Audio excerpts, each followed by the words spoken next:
every time people are in bondage and they cry to God, God will usually send a prophet to free them.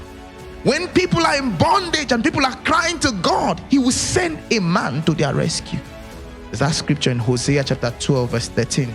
It says, and by a prophet the Lord brought Israel out of Egypt, and by a prophet was he preserved.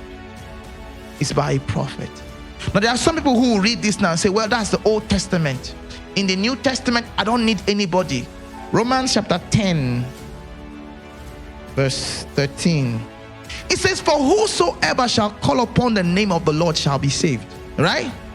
So anybody can call upon the name of the Lord, just Jesus, and you'll be saved. Correct? But then he begins to ask a question.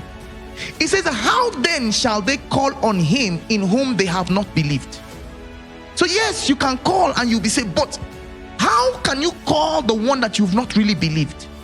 Then he says, and how shall they believe in him of whom they have not heard? For you to call the name and have something happen, for you to call the name, for you to come out of that problem, you must believe in the name.